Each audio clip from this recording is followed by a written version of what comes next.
자, 69쪽부터 우리 원자 구조부터 한번 이야기해보자. 69쪽.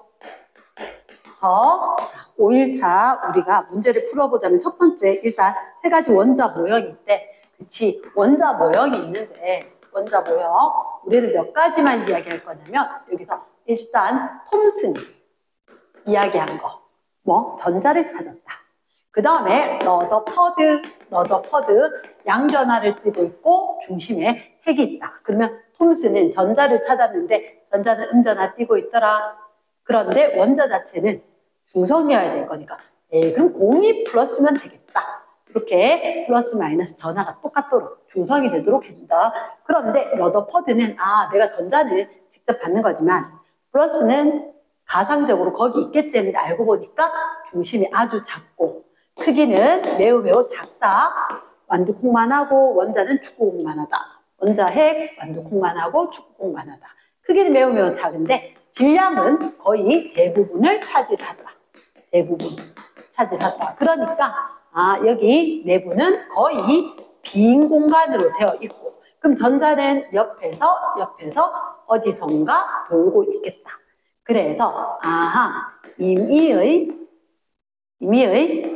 궤도에 누가 마이너스 전하를 띤 전자가 운동을 하고 있다. 이렇게 된 거고 러더퍼드 다음에 누가 나왔냐면 우리한테 누구? 그렇지, 보어. 차이점은 뭐냐? 핵이 있고 얘는 밝혀진 거니까 전자가 특정한 궤도에서 원운동을 하더라. 특정한 임의하고 상관없이 특정 궤도에서 원 운동을 하더라. 그러면서 각각 전자가 지니고 있는 수소 원자를 기준으로 에너지 준위 뭐라고? E, N 양자수에 따라서 이거 껍질 안쪽부터 N 이꼴 1, 2, 3, 4 이렇게 되고 얘가 무슨 수? 양자수. 양자수 따라서 에너지가 결정이 될 거다. 그때 무한대만큼 갔을 때 N이 무한대만큼 갔을 때 에너지를 0이라고 하고 이렇게 커지면 에너지가 크고 아래쪽이 작다. 그러니까 얘들 멀리 있던 것보다 안쪽이니까 얘는 마이너스 n제곱분의 어떤 상수값 이렇게 해주자. 그래서 자 여기 내용 한번 보자. 첫 번째 1번, 2번 원자 모형 제한된 순서대로 누구부터? 톰슨, 나, 러더퍼드 다 마지막에 보. 그래서 나, 가, 다 순서가 되겠네. 그치? 필요한 필기들 얼른 해야 된다. 오케이. 자, 그러면 가에서는 특정하는 핵심. 나에서는 전자가 균일하게 분포한다. 플러스 진의 핵이 있다. 아직 핵 못 찾았다. 그지? 톰슨은 플러스 전하를 띤 공이었다. 그 다에서 원자 핵이 있다. 임의의 이거 체크해줘야 되는 거다. 자, 2번 문제. 공통점이 가나다. 공통점은 공통으로 지니고 있는 게 누구다? 마이너스 2. 전자가 존재하고 있다는 건 공통이다. 그럼 일단 기억. 전자는 음전하 띈다? 맞다. 원자 핵은 톰슨은 원자 핵을 밝히기 이전. 얘는 톰슨이 안 되겠다. 세 번째, 전기적으로 중성 상태이다. 이렇게 만족을 한다. 두 가지. 그러니까 한 가지는 쉬운데 요거 놓치기 쉽다. 공통된 거 몇 가지? 두 가지. 3번. 원자에 대해서. 그러면 우리가 지금 밝혀진 것대로 했을 때 원자는 빈 공간이 정말 많구나. 1번에 대부분이 비어있다. 5. 두 번째, 원자 질량의 대부분 누가 차지하고 있다?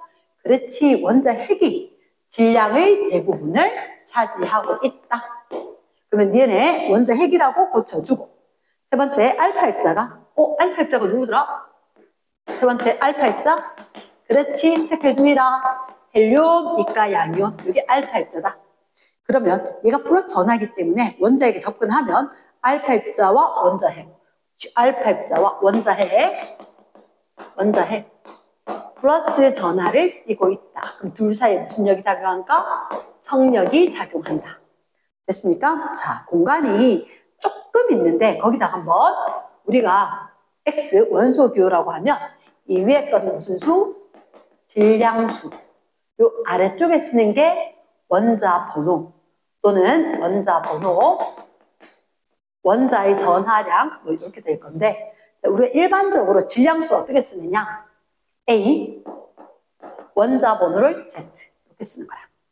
그러면 이 질량수는 A 질량수는 누구 더하기 누구? 양성자수 더하기 중성자수. 근데 Z는 원자 번호다. 원자 번호인데 걔는 누가 똑같다? 양성자수하고 똑같다. 그러면 원자핵은 전자 하나를 기본 전하 2라고 봤을 때 얘들은 얼마만큼? Z2만큼의 전하를 지니더라. 앞에 본문에 있긴 한데 쌤이 강조는 하진 않았어. Z2만큼 그게 무슨 얘기냐? 만약에 질소라고 한다면 얘가 7번이었고 핵의 전하는 7이고 하나, 둘, 셋, 넷, 다섯, 여섯, 7개 이렇게 있을 거다. 이 얘기를 하는 거다. 오케이. 자, 그러면 3번은 일단 중요한 건 인력이 아니라 청력이다. 그래서 X입니다. 넘어갈게. 4번. 딱 보는 순간 첫째 줄 음극선 동그라미. 음극선 첫째 줄 끝에 진공이 무중한 내부에 두 전압 걸어줬다. 그러면 음극선에서 밝은 선이 방축. 이게 무슨 선? 음극선.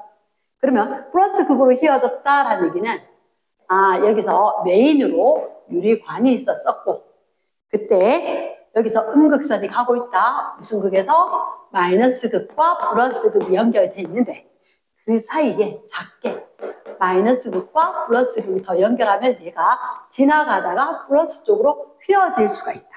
이렇게 됐단 말이야. 자, 일단 음극선은 전자기파의 일종이다. 아니 음극선은 누구의 흐름? 적어줘야 돼. 전자의 흐름이다. 음극선은 전자의 흐름이다. 적어줘야 돼. 외워야 돼. 음극선은 전자의 흐름이다. 얘네 음극선은 전기력을 받는다. 전기력 받았으니까 플러스 쪽으로 휘어졌지. 그래서 전기력을 받는다. 전기력 받는다. 자, 세 번째 음극선은 무슨 전하? 마이너스 전하. 찐 전자이다. 됐습니까? 그럼 정답 누구? 니은만. 5번에 알파 입자. 스크린처럼 이렇게 둘러져 있는데 어떻게? 금 아주 얇게 판을 두고 알파 입자가 가도록 한다. 원리는 나중에 학년 올라가서 배우자. 튀어나가는 알파 입자가 플러스 전하를 띄고 있기 때문에 얘가 핵을 만나면 그대로 통과한 게 대부분이고 일부가 반대로 또는 크게 휘어졌다. 이렇게 이야기했지. 그래서 이거 이름 뭐라고? 알파 입자 산란 실험. 이 그림을 통해서 원자 내부에는 플러스 전하를 띠는 원자 핵이 있고 그리고 원자 중심에 핵 1번에 플러스 전하, 2번에 중심에 있다. 내부는 대부분 비어있다. 핵심 키워드 동그라미 하고 원자 질량은 원자 핵의 대부분 차지하고 있다. 원자 핵의 전하량은 번호 곱하기 전자 하나의 전하량과 크기는 똑같다. 그러면 전자의 전하량과 같다가 아니지. 전자는 쌤 아까 얘기할 때 전자 하나의 전하를 마이너스 2라고 한다면 원자 핵은 얘가 번호에 따라서 번호만큼 그리고 전자의 전하 ZN이 될 거니까 전하와 같다가 왜 전자 전하의 양수배, 정수배 이렇게 몇 배 될 거다. 이렇게. 됐습니까? S. 6번에 우리 앞단원 복습이다. 자, 전하량이 플러스 Q로 동일한 두 점전하 A, B. 플러스 Q가 있고 또다시 플러스 Q를 지닌 이 입자 둘이가 있다. 됐지? 그들 사이 거리가 얼마였다? R이었다. R. 그때 둘째 줄 끝에 전기력의 크기가 얼마? 전기력이 F였다. 공식 기억나? 전기력 F는 자, 쿨롬 법칙. 우리 쿨롬보다는 사실 쿨롬을 더 많이 써. 쿨롬 법칙, 전기력 법칙. 뭐라고? F는 R제곱분의 상수 K에다가 전하량 곱이다. 이렇게. 됐지? 그러면 전하량이 자, R에서 얼마? 3분의 R로 바뀌었다 그랬나? 그때 전기력은 이렇게 물었단 말이야. 변화가 바뀌진 않았어. 그림에 보면. 그러면 거리만 몇 배? 3분의 1배로. 요 값이 3분의 1배지. 3분의 1배. 그러면 전체는 3분의 1의 제곱분의 1이니까. 그치? 몇 배? 9배. 이렇게 될 거다. 됐습니까? 그래서 정답이 얼마? 9F. 자, 지금까지는 이게 원자 모형에 대한 문제였다. 원자 모형에 대한 문제. 자, 그 뒤에 이제 7번부터는 스펙트럼이 나오는데, 스펙트럼. 우리가 기억할 수가 있겠다. 스펙트럼이라고 하는 것은, 그치? 빛을 파장에 따라 색의 띠로 나타냈다. 스펙트럼이다. 스펙트럼. 빛을 무슨 기? 빛을 나누는 기계인 분광기를 이용해서 가로로 쭉 했을 때 파장 따라 나타내겠다. 람다. 파장 따라 나타내겠다. 파장이 길고 파장이 짧고. 공식 기억나? E는 HF는 람다분의 HC. H 상수. 플랑크 상수. 그래서 에너지랑 진동수랑 두 개는 비례한다. 그래서 빨주노트 반환보 R, G, B, 바이올렛, 빨주노트 반환보 했었을 때 빨간색 쪽이 에너지는 작고 진동수 작지만 파장은 길었다. 빨간색 파장은 길었다.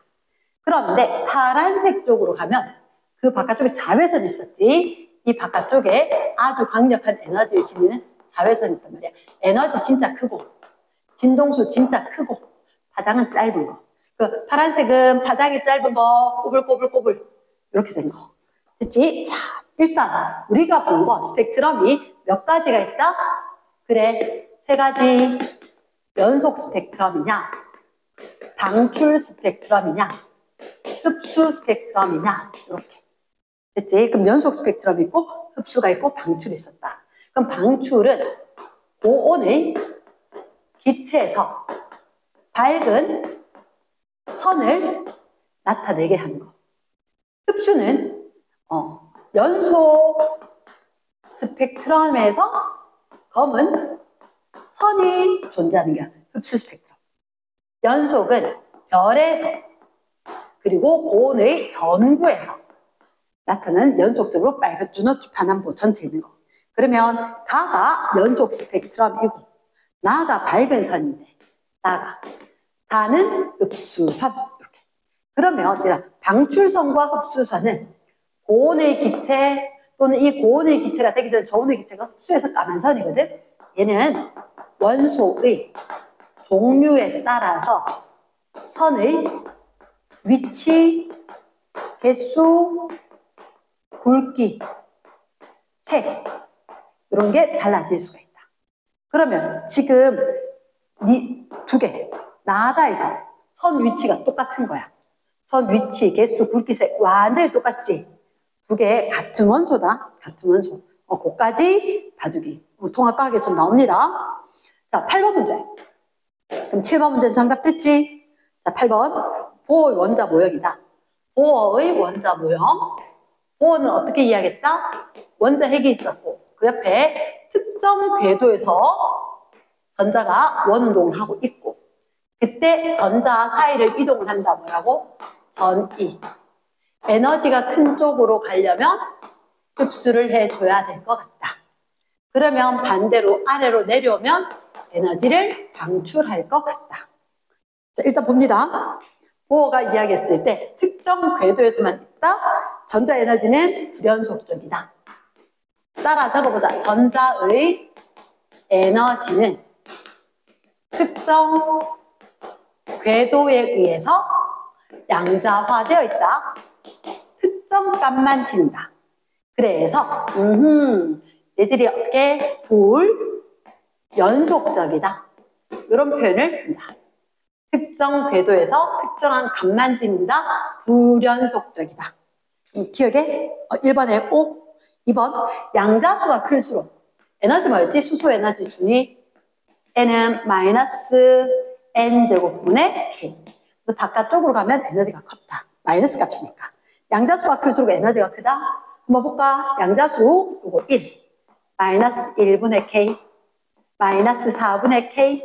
그치? N제곱이니까 마이너스 9분의 K. 그럽니다. 자, 1분의 1과 4분의 1과 9분의 1로 봤을 때는 9분의 1이 작지만 음수였잖아. 그러니까 반대로, 반대로. 누가 더 큰 거다? 얘가 작은 게 아니라 음수였으니까 이렇게 절대값에 대해서 반대로 뒤집어져야 되겠다.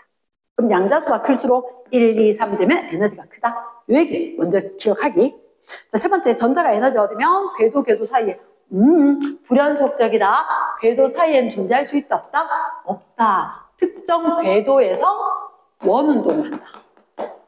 특정 궤도에서만 원운동한다. 사이엔 존재할 수가 없다. 됐습니까? 그래서 정답은 OOX. 자, 9번 가겠습니다. 9번. 그럼 보호가 받는 수소의 에너지 준위 어떻게 됐을까? R, G, B, 바이올렛.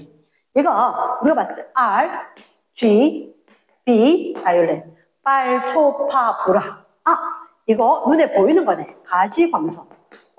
가시광선이라고 하는 것은 전자 껍질에서 어디로? N=2로 전자가 전이 될 때 발머 계열에 의해서 나타나는 거고, 빨간색 쪽이 에너지가 작고 보라색 쪽이 에너지가 큰 거로 봤을 때 얘가 N=2로 전자가 전이해야 돼. 3번에서 2번이 가장 가까운 거. 4번에서 2번 조금 더 커지면서 이렇게 전자 에너지 준위 차이가 생기더라.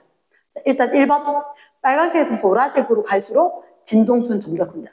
빨간색에서 보라색으로 가면 에너지가 커진다. 진동수, 프리퀀시 커지더라. 빈도에 대한 프리퀀시, 진동수, 라디오 주파수 이런 거 될 거다. 자, 그 다음 빨간색은 몇 번 껍질에서? 3번 껍질에서 2번. 그러니까 정확하게 N=3에서 N=2인 양자수로 전자전이다. 됐습니까? 자, 10번에서 13번 세트 문제인데 1, 2, 3, 4 쌤이 1, 2, 3, 4를 굳이 안 적고 A, B, C, D로 한번 적어볼게. A, B, C, D. 자, 전자가 전이를 할 거래. 수소에서 전자가 전이를 할 건데 쌤 전후로 적을게. 1번 으로 4, 1. B는 4, 3. C는 3번에서 2번. 그럼 다 숫자가 작아지지. 숫자가 작아지는 건 에너지 방출했다. 근데 D도 작아졌네. 2, 1까지도. 그럼 잠깐만. 이렇게 봐봐. 4, 3, 3, 2, 2, 1. 얘들 다 합해야지 이거만큼 되지 않을까? 그렇지. 자, 일단 봅시다. 1번. 양자수가 커질수록 에너지 사이 간격은 넓어졌을까? 좁아졌을까? 쭈루루룩 했을 때. 쌤 어떻게? 위로 갈수록 이쪽에 에너지 커졌다. 우리가 2번 껍질로 떨어지는데 R, G, B, 그 위에 바이올렛 이렇게. 사실 에너지가 커지기는 해. 그런데 그 에너지 차이 자체가 줄어든다는 거지. 에너지가 저쪽으로 커지는데 그 간격이 줄어들더라. 그래서 이 간격이 위로 가면 좁아지는구나. 빌딩 이상하다 그랬지. 1층 되게 높고 위에 층은 되게 좁아진다. 1번 양자수가 커질수록 에너지 간격은 좁아졌다. 2번 방출된 에너지 누가 제일 클까? 어쨌든 2번에서 1번은 자외선, 4번에서 1번도 자외선. 그 중에서 간격이 더 넓으니까 에너지는 A가 제일 세지. 에너지 크기로 봤을 때는 A가 제일 셀 것 같다. 그치? 어쨌든 1번으로 되는 자외선이 A, D 두 개. 2번으로 될 거니까 얘가 가시광선이 C. 3번으로 될 거니까 적외선이 가장 작은 에너지 되겠다. 그럼 2번에 A가 가장 크다. 3번에 B에서 방출된 빛의 진동수, C에서 방출된 빛의 BC.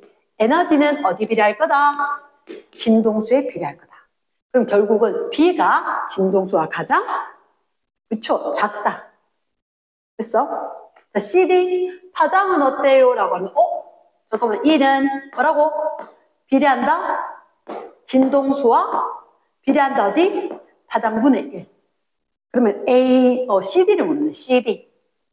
에너지는 D가 컸지. 파장은 C가 길어야지. C에서 방출된 빛의 파장은 D보다 길다. 에너지와 파장은 반비례. 자, 11번. 자, 그러면 11번은 여기에 있는 거 말고 다른 거 뭐 있을까? 이렇게 한 거지. 근데 봐봐. 우리가 1번으로 떨어지는 데는 1번으로 3이 221, 31, 41 있었으니까 우리한테 봤을 때 1번으로 떨어진 거 31, 2번으로 떨어지는 거 42 끝. 요게 두 개가 더 필요하네. 말 이해되겠나? 1번으로 떨어진다. n 꼴 4에서 n 꼴 1로 41, 31, 21 n 꼴 2로 그러면 42, 32 마지막에 3으로 4번 껍질에서 껍질 자체가 4개밖에 없으니까 그치? 그래서 답은 요거 2개. 사실은 요런 식으로 양자순해서 적어주는 거다. 그때 전자전이하는 거다. 자, 12번 조금 중요합니다. 12번. 우리 12번에 봤었을 때 자, B에서 방출한 진동수, C에서 방출한 진동수 합. 잠깐만. B, C에서 방출한 진동수 합? 그러면 B의 거 진동수, C의 거 진동수 합을 구하라고? 어떡하지? 얘로 해야 되겠네. 얘로. 어떻게 해요? 우리한테 진동수 합을 구하라고 했는데 진동수와 에너지는 비례관계거든. 그러면 진동수 합이라고 하는 것은 혹시 거기 어떤 키워드가 있냐면 네모박스 H는 플랑크 상수이다. H는 플랑크 상수이다. 이 말이 어떤 얘기냐면 야, 내가 들어간 공식으로 변환을 해. 이 말이거든. 그러면 우리는 이걸 봐야 돼. E는 HF. 그럼 뭐 물었어? 진동수 물었지. 진동수는 뭐? 플랑크 상수분의 에너지. 진동수와 에너지는 비례하니까 그대로 더해도 되는 거라. 자, 어느 거? BC. 요것도 합이지. 그러면 4에서 3 되고 3에서 2 되는 것까지. 즉 4에서 2 되는 것까지. 됐어? 그런데 자, 여기 라인에 보면 E1, E2, E3, E4 이런 식으로 있으니까 그러면 4에서 2까지 그 에너지는 얼마였느냐? E4가 더 센 거지. E4가 더 센 거니까 E4 빼기 E2를 플랑크 상수로 나누면 그 진동수가 된다. 이렇게 된 거지. 12번 중요합니다. 왜? 물리에는 사실 우리가 내용을 알아도 공식을 알아야 문제를 풀 수 있다라고 이야기했고 그러면 얘를 빛 얘기할 거고 전자 전이할 거다. 그러면 광자의 에너지 E는 HF는 람다분의 HC 써서 플랑크 상수가 딱 있으니까 그 공식을 써야 되겠다. 이 생각을 해야 된다. 됐어? 자, 13번. 수소 원자의 에너지 준위 불연 속적? 그치. 특정한 궤도에서. 두 번째, E1과 E2는 어떻습니까? 자, 한번 보자. E1은 마이너스 1분의 K라면 E2는 마이너스 4분의 K지. 누가 더? 얘가 4배가 더 큰 거지. 그러면 E1은 E2의 4배이다. E2는 E1의 요거 지으면 4분의 1배이다. 그렇지? 그럼 2분의 1배가 아니었다. X. 자, A에서 방출된 진동수 BCD. 아까 그림 왔을 때 4, 3, 2, 1.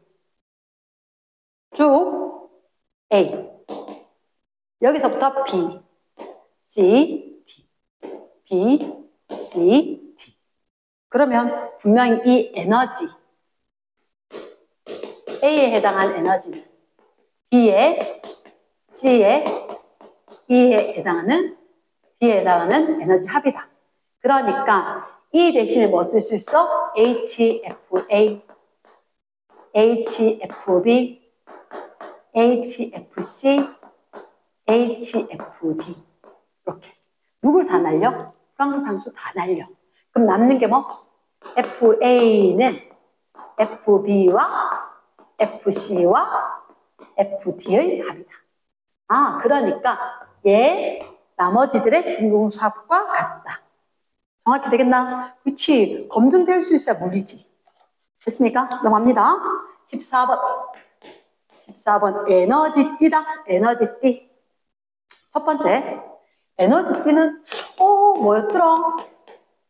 그래, 에너지띠는 기체 원자는 저런 식으로 옆에 특정 궤도에서, 그런데 기체가 아니라 고체가 됐단 말이에요. 원자들이 짜글짜글 붙어 있으면서 각각 원자들마다 전자를 지니고 싶다. 요쯤에, 이쯤에. 그런데 이들 전자가 미세하게 차이를 두고 아래 위로 있더라. 뭐였지? 파울리, 베타 원리, 파울리 베타 원리, 파울리 베타 원리. 그래, 같은 에너지 준위를 가진 전자가 있을 수 있다, 없다? 없다. 왜? 전자끼리는 반발력이 존재해서 같은 에너지 준위에 있을 수가 없다. 미세하게 차이를 둔다. 미세한 차이를 두고 전자가 존재를 할 것이다. 그렇지. 일단 1번. 에너지띠는 언제? 고체에서만 나타납니다. 기체 X. 2번. 이 간격에 해당하는 에너지 가질 수 없지. 그래서 전자가 채워진 거, 위로 전자가 채워진 거, 밑에 이렇게 간격이 좀 좁을까? 밑에 간격이 좀 좁고, 위로 올라가면 이 틈은 좁아지는데 전자가 많이 있어서 이렇게 넓어질 거다. 그러면 여기가 에너지 D가 될 거고, 여기가 채워졌고, 여기가 채워졌고, 여긴 채워지지 않았다. 그럼 얘는 이름 뭐였지? 채워진 것 중에 에너지가 제일 크다. 얘가 원자가 D. 이외에 지금 채워지지 않았다. 무슨 D? 전도 D. 그러면 여기에 얘를 뭐라 한다? D 간격 또는 D 틈. 여기 존재할 수 없다. 이렇게 된 거지. 그래서 2번. D 간격에 해당하는 에너지 가질 수 있다, 없다? 없다. 됐지? D 내에서는 거의 연속이 아니라 거의 연속적으로 O다. O. 됐습니까? 15번. 어떤 고체의 에너지띠다. 그러면 거기 그림에 보니까 채워져 있는 게 C인 거야. A, B, C. 여기가 A고, 여기가 B고, 여기가 C다. C에는 채워져 있고 A가 채워지지 않았다. 뭔지 알겠지? A가 무슨 띠? 전도띠. B는 띠 틈, 띠 간격. C가 원자가 띠. 이렇게. 됐습니까? 자, 2번. B 크기와 전도성을 관계. 전기, 전도성은 띠 틈. 이 좁으면 전자 전이가 일어나기 쉽다. 전기 전도성이 커진다. 관계. 됐지? 이렇게 적어주면 되겠다. 16번. 지금 자유전자는 뭐예요? 자유전자는 여기 있던 전자가 꽉 차서 움직일 데가 없었다. 에너지 얻어서 위로 전도띠로 올라갔지. 그러면 이제 자유롭게 이동할 수 있는 전자가 되었다. 무슨 전자? 자유전자. 그럼 이 자리에 전자가 빠진 구멍이 있지. 그 구멍이 뭐? 양, 공. 또 다른 마이너스 입자가 올 수 있다. 플러스 같네? 그래서 양공. 됐습니까? 자, 16번. 자유전자와 양공에 대해서 이야기하는데 원자가 D에 있던 전자가 D틈보다 커야 돼. 이상 동그라미 D틈 이상의 에너지를 흡수했다. 그럼 어디로 갈까? 전도띠로 전이하면 끊고 자유전자가 되어서 고체 내에서 움직일 수 있게 된다. 전자의 전류로 인해서 생긴 양공. 이웃한 전자가 채워지면서 또 다른 전자가 올 수 있다. 그러면서 전자가 이동.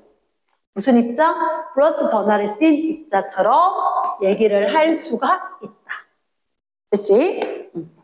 17번. 반도체가 있단 말이야. 물론 순수 반도체가 있고 불순물 반도체가 있어. 불순물. 순수 반도체 규소나 저마늄처럼 몇 쪽? 14족 원소로 이루어졌다. 그런데 불순물 반도체는 무슨 형이 있고 P형이 있고 N형이 있었다.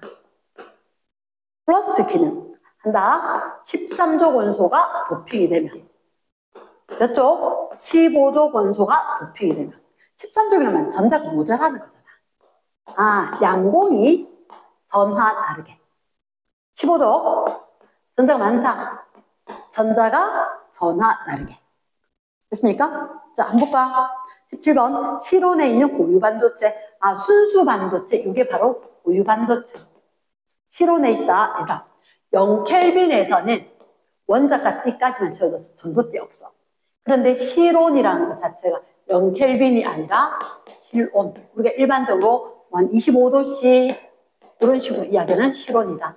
그럼 얘가 되면 0켈빈, 아, 얘는 273 곱하기 25 이렇게 돼야지.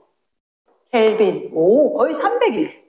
이 정도 되면 에너지 얻었다. 에너지 얻었기 때문에 여기에 원자가 띄어 있는 게 전도띠로 일부 올라간 거야. 자, A, B 개수가 같다. A가 뭘까? A가 그치 전도띠로 올라간 자유전자. B가 뭘까? 전자가 빠졌다? 구멍, 양공 이렇게. 그럼 A, B 개수. 그치? 얘가 빠져나가서 양공이 생기고 전자가 될 거니까. 같다. A는 전자, B는 양공. 그치? 자유전자, 전자다. 입자 종류 이름은 근데 좀 활발하게 움직인다. 자유전자. B에 의해서 전류가 흐를 때 B는 양공 플러스 전하와 같은 역할을 한다. 전하 나르게. 오, 이렇게 되겠지. 자, 18번 고체 원자의 원자가띠와 전도띠를 나타냈다. 그러면 원자가띠 전자가 전도띠를 전이해서 자유전자가 되기 위한 조건.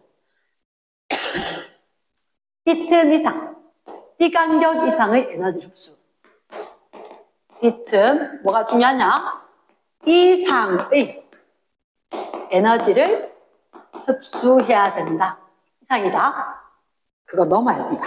이런 의미다. 됐습니까? 70쪽 했습니다. 70쪽 했다. 자, 뒤로 넘어가서 19번에 그러면 이 D틈, D간격에 따라서 고체의 전기 전도성 따라 물체를 분류를 한번 해보자. 어떻게? 도체가 있고 절연체가 있고 반도체가 있고 얘는 부도체. 전기 전도성이 매우 좋은 거. 전기 전도성이 매우 나쁜 거. 중간 정도 되는 거. 됐지? 그럼 왜 그랬다? 원자가띠, 전도띠, 원자가띠의 일부가 채워졌고 쉽게 이동할 수 있다. 도체. 원자가띠 다 채워졌고 저 위에 가야지 되는데 이 간격이 너무나도 넓다. 에너지 못 얻을 것 같은데 전류 안 흐른다. 원자가띠에 채워졌는데 어느 정도만 에너지 없으면 올라갈 수 있을 것 같다. 반도체. 됐습니까? 결국 이 D 간격, 이 D 틈의 두께에 따라 달라진다. 됐습니까? 그래서 채워졌느냐 안 채워졌느냐에 따라서 색깔이 조금 다르다. 됐지? 그래서 도체, 순서는 반도체가 다하겠네. 절연체가 다고. 됐습니까? 20번 전기전도성. 1번에 전기전도성이 좋으면 전류가 흐르지. 2번에 자, 쌤 이게 뭐였죠? 비저항. 그래, 저번 시간에 쌤이 한번 하고는 넘어갔는데 어차피 전류가 흘러요 안 흘러요니까 자, 기억할 수 있을까? 매우 중요하다. R은 로우 S분의 L. 전기 저항은 로우 비저항. 안일비자가 아니다. 견줄비자다. 비교를 하겠다. 굵기와 길이에 따라서 달라지겠다. 터널에 통과할 건데 굵기가 굵으면 길이가 가늘면 생미 덜 부딪히고 갈 수 있다. 그거였던 거랑. 그러면 비저항이 클수록 얘는 저항하고 비례관계잖아. 비저항이 클수록 전기 전도성. 야, 비저항이 크면 저항이 커지겠지. 전기 전도성은 떨어지겠지. 됐습니까? X. 세 번째, 도체는 저런체보다 전기 전도도 크지 잘 흐르지. O. 됐습니까? 21번. 고유 반도체다. 자, 다시 적어줄까? 얘는 다른 말로 순수 반도체다. 순수 반도체. 몇 족 원소? 14족 원소들로 되어 있는 거다. 14족이니까 실수하면 안 된다. 족은 14족. 원자가 전자수는 몇 개? 4개. 됐어. 그래서 교소나 저만이면 원자가 전자 하나, 둘, 셋, 4개로 이야기하더라. 자, 1번. 원자가 전자 4개? 그렇지. 그러면 얘들은 금속은 아니잖아. 비금속끼리지. 비금속끼리니까 무슨 결합? 공유결합을 하겠지. 공유결합을 하겠지. 공유결합이다? O. 세 번째, 실온에서 전도대 아까 쌤이 지금 여기를 안 적고 있었는데, 못 지우고 있었는데, 0켈빈에서는 없어. 전도띠로 올라간 게. 그런데 이미 실온이 됐단 말이야. 온도가 그만큼 올라간 거지. 에너지 얻었다는 거야, 원자가. 그래서 실온에서는 전도띠로 올라간 게 있다. 전혀 없다의 X. 됐습니까? 22번. 22번. 자, P형 반도체다. 지금 뭐라 그랬어? 파티티브. 아유, 공부할 만하네. 왜? 어떻게? 누구다? 그치, 인디움. 누구다? 갈륨. 얘는 동소, 알루미늄. 쉽네. 어떤 원소? 이렇게 몇 족? 13족 원소를 도핑을 해서 빈자리가 있다는 거지. 전자가 3개씩밖에 없으니까, 원자 같은 데가 3개씩밖에 없으니까. 아, 양공이 전하 나르기가 되고 전류가 잘 흐를 거다. 그럼 일단 P형 반도체 원자가 전자가 몇 개? 4개. 원자가 전자 13족이니까 원자가 전자가 3개의 원소로 도핑이 됐다. 불순물에 의해서 지금 요 얘기는 수업 시간에 시간 관계상 얘기를 안 하고 넘어갔는데, 자, 알고 보면 쉽다. 뭐가요? 원자가띠와 전도띠는 어디 있지? 그치? 원자가띠보다 그 위에 전도띠가 있는 거야. 얘 잘 들어야 돼. 지금 수업 시간에 얘기하지 않았어. 그러면 우리가 봤을 때 위로 올라가는 게 에너지가 큰 거였지. 에너지 큰 거였지. 그럼 여기에 있던 전자가 위로 올라가고 싶으니까 너무 멀단 말이야. 그래서 요 자리에 양공을 좀 넣어주면 전자가 여기까지만 가면 돼. 전이하기 쉽지 않아? 그럼 전이가 잘 된다. 아, 원자가띠 위에 양공. 쉬워. 원자가띠 위에 양공을 에너지 준위를 도핑을 하는 거야. 그러면 그게 양공에 의해서 된다? P형 반도체. N형 반도체는? 그럼 어떻게? 여기 전도대 전자 가야 되겠지. 그러면 아, 이래야 되겠다. 여기 전자를 몇 개 넣어줄까? 전자에 의한 준위가 생기면 이렇게만. 약간만 에너지 줘도 돼. 아, 그러면 전도띠로 가야 될 거니까 전도띠 아래쪽에 일부 전자를 도핑을 한 거야. 그러면 원자가띠의 양공, 전도띠의 전자. 그림으로 상상하면 원자가띠가 있고 전도띠가 있으니까 원자가띠 위에가 맞고 전도띠 아래가 맞고. 됐지? 이렇게 도핑을 할 거다. 자, 그러면 보겠습니다. 22번. P형 반도체는 고유 반도체에 원자가 전자가 몇 개? 3개짜리.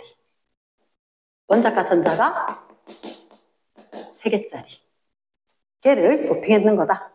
불순물에 의해서 원자가띠 바로 위에 양공을 도핑했다. 새로운 에너지 준위 밑줄. 얘를 갖다 뭘 한다고? 새로운 에너지 준위. 여기 새로운 에너지 준위를 도핑한다. 이런 말을 씁니다. 이해됐습니까? 23번. 가나는 저마뮴의 XY. 자, 저마뮴이 쫙쫙쫙 있는데, 이라. X가 있고 Y가 있어. 그림 봐봐. X 있는데 보니까 하나, 둘, 셋, 넷, 다섯, 여섯, 일곱, 여덟. 그런데 낙동강 오리알처럼 하나 더 있단 말이야. 아, 그럼 얘가 원자과 전자가 몇 개? 5개짜리구나. 확인해볼까? 오른쪽에 Y가 있어. 하나, 둘, 셋, 넷, 다섯, 여섯, 일곱 개. 밖에 없고 이 자리에 빈자리 하나 보이지? 빈자리처럼 보이는 거. 얘가 양봉인 거야. 양봉. 그럼 얘는 3개밖에 없는 13족을 도핑을 했구나. 무슨 형? P형. 그리고 여기는 무슨 형? N형. 반도체이다. 됐어? 가는 N형. 쌤 어떻게 배웠냐면 남는데. 파닉스처럼. 남는데. N형. 이렇게. 됐지? 그래서 왼쪽에 N형, 오른쪽에 P형. 원자가 전자 몇 개? 5개, 3개짜리. 됐습니까? 자, 그러면 24번에 보면 뭐라고 됐냐면 PN 접합 다이오드와 저항이 연결돼 있다. 저항이 연결돼 있다. PN 접합 다이오드와 저항이 연결돼 있다. 쌤이 이런 얘기겠다. 전류가 흐른다라고 하는 것은 어느 지점에서라도 이동할 수 있는 전하를 지닌 입자가 있어야 되는 거다. 전하를 지닌 입자가 어디에서라도 이동할 수 있다. 한 군데라도 이동하지 못하는 데가 있으면 안 되겠다. 그런 얘기였단 말이야. 그러면 자, 거기 보면 어떠한 상황이냐. 봐봐. 24번. 무슨 형 반도체, 무슨 형 반도체? P형 반도체와 N형 반도체가 있다. 그럼 P형 반도체, 그치? 내가 생각하는 대로 누가 많다? 양공. 빈 구멍이. 플러스를 지닌 빈 구멍이. N형, 누가? 전자가 도핑되어 있다. 그럴 때, 자, 쌤 전구가 어떻게 연결할까요? 라고 이야기하면, P형 반도체 쪽에 플러스극, N형 반도체 쪽에 마이너스극을 연결을 하는 거야. 그러면, 마이너스극에서 나왔던 전자가 밀려가고, 이 전자가 이동을 해서 동당 도움을 받아서 다시 들어오겠다. 그래서 이런 경우를 순방향 전압 또는 순방향 바이어스 이렇게 연결을 한단 말이야. 순방향. 그럼 전류 흐르게 하려면 어떻게? 기억에 플러스 극 쪽에 P형. P형의 플러스 극. 니은 마이너스 극 쪽에 N형. 이렇게 연결을 할 거다. 됐습니까? 25번. PN 접합 다이오드다. 이게 PN 접합 다이오드다. 일단 1번. 순방향 바이어스는 P형의 무슨 극? 좀 전에 이야기했지? P형의 플러스라는 느낌. 플러스 극. N형의 네거티브. 마이너스라는 느낌의 N극. 마이너스 극. 연결할 거다. 자, 전류를 한쪽 방향이므로. PN 접합 다이오드. 얘가 있는데 무슨 작용? 정류작용. 한 방향으로만. 그러면 교류용 전류를 직류용 전류로 바꿔준다. 이게 무슨 얘기냐면, 그래, 이 얘기 역시 쌤 수업 시간에 얘기하지 못했거든. 교류라고 하는 것은 우리가 지금 중3과에도 좀 하고 있는데 플러스 마이너스가 계속 바뀌어. 그래서 실제로 전류의 세기도 방향도 일정하지 않고 계속 변화를 하는 거야. 얘가 교류야. 그래서 너희들 콘센트에 꽂을 때 플러스 마이너스 확인 안 하고 그냥 꽂지. 그치? 1초에 60번씩 바뀌거든. 그런데 직류라고 하는 것은 플러스 마이너스가 정해진 배터리 같은 거란 말이야. 그럼 한번 생각해봐. 우리가 휴대전화를 씁니다. 휴대전화. 그치? 전지라고 이야기하자. 맞다. 우리가 전지라고 하는 걔들은 무조건 플러스 마이너스가 있는 거야. 플러스 마이너스가. 지금 그러면 우리가 가정에서 쓰는 건 플러스 마이너스를 구분하지 않는데 전지. 그래서 너희들 들어봤어? 어댑터라고? 충전기 부분에 콘센트 연결한 부분 좀 다르지. 거긴 다이오드도 있고 우리 저번에 했던 축전기도 있고 이런 것도 있단 말이야. 그래서 복잡하게 들어있게끔 거기 뚱뚱하게 되는 거지. 거기에 다이오드가 있어. 교류를 직류로 바꿔준다. 직류가 됐다라고 하면 얘가 전류가 이렇게 한쪽 방향 것만 간대. 그래서 좀 복잡하게 해서 저 밑에 거 버려주면 그러니까 또 다르게 쓸 거다. 그건 다음에 또 얘기를 하자. 자, 그럼 이번에 한쪽 방향으로만 흐르게 한다? 맞지? 직류로 바꾼다. 세 번째, 순방향 바이어스 걸면 결합을 한다. 아까 쌤 뭐라 그랬지? 얘들 전자가 있으니까 결국 양봉이 이렇게 오고 전자는 이쪽으로 갔고. 그래서 순방향이 걸렸다. 입자들이 접합면 쪽으로 이동을 한다. 그 말 기억을 해야 돼. 순방향 바이어스 걸렸다. 접합면이 어디? 여기. 접합면. 됐어? 그쪽으로 간다.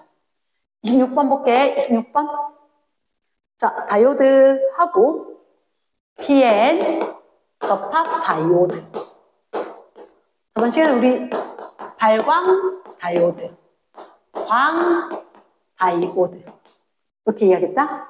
PN 접합 다이오드는 그렇지 교류를 직류로 바꿔주더라.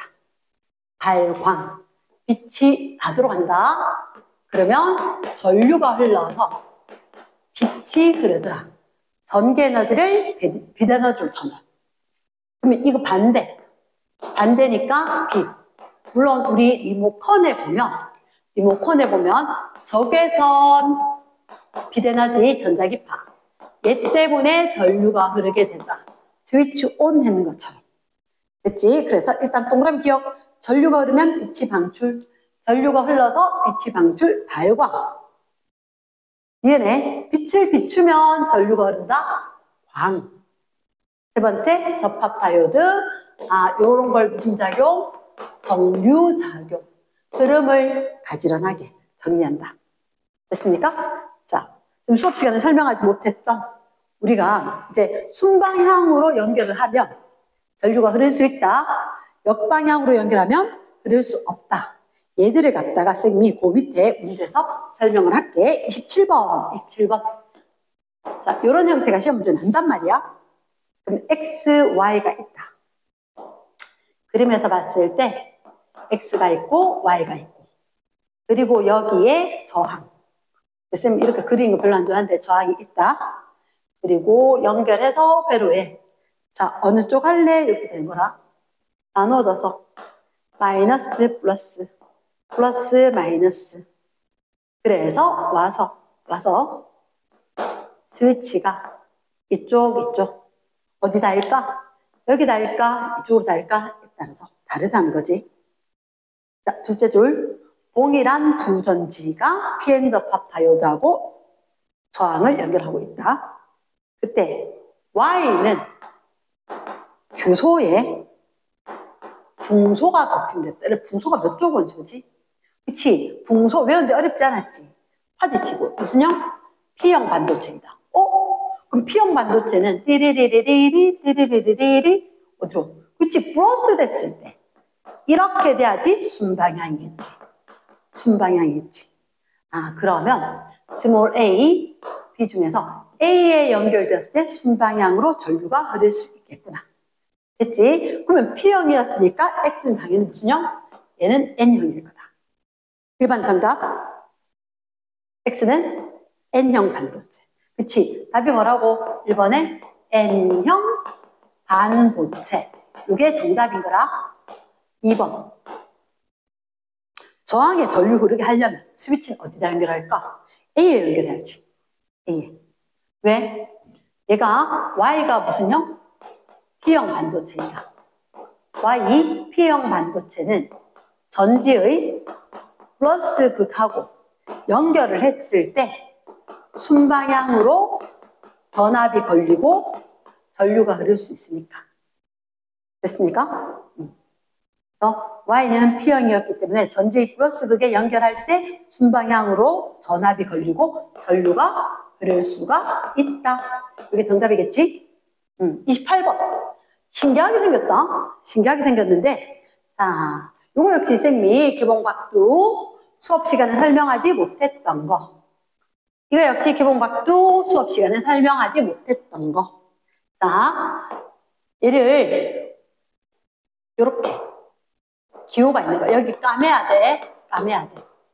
자, 저번에 전지는 그리고 축전기는 이번에 다이오드는 이게 전기회로에서 사용되는 기호인 거야.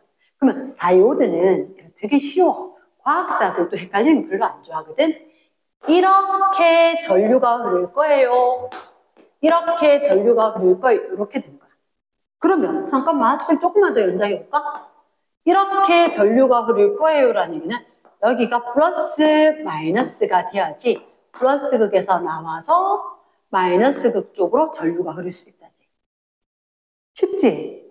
쌤 잠깐만, 플러스 극에, 그렇지, 플러스 극에 연결된 무슨 형 반도체? P형 반도체. 그렇지. 그래서 쌤이 어떻게 배웠느냐?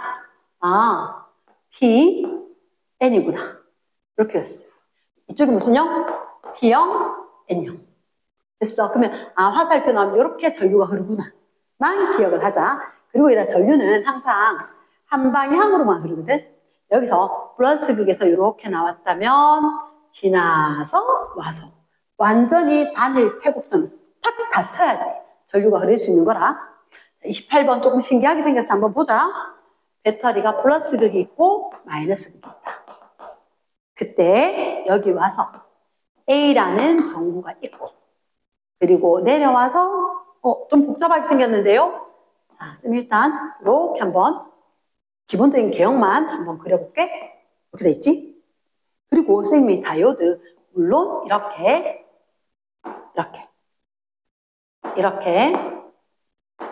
있지만 아까 쌤 어떻게 한다고 그랬더라?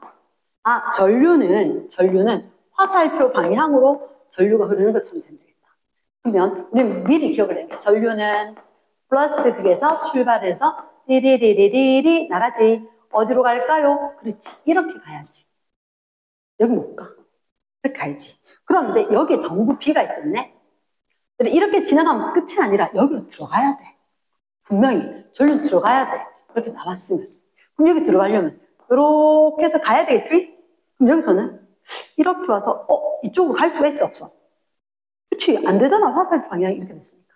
그러면 이렇게 와서 B를 통과해서 화살표에서 가면 되겠네.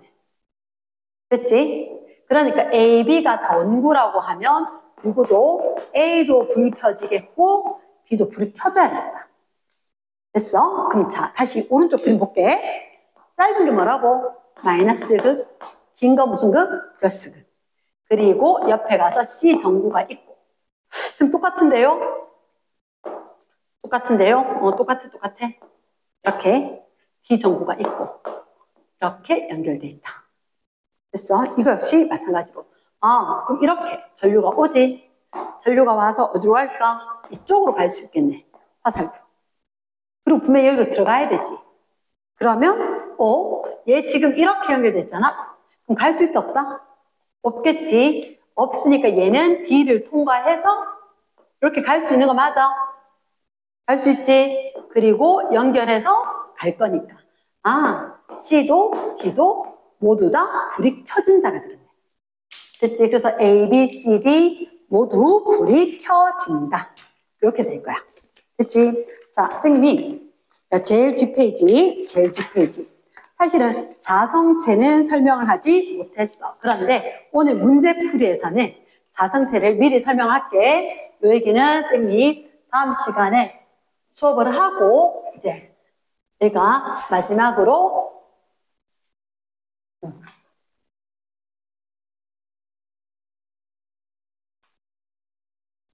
아니다.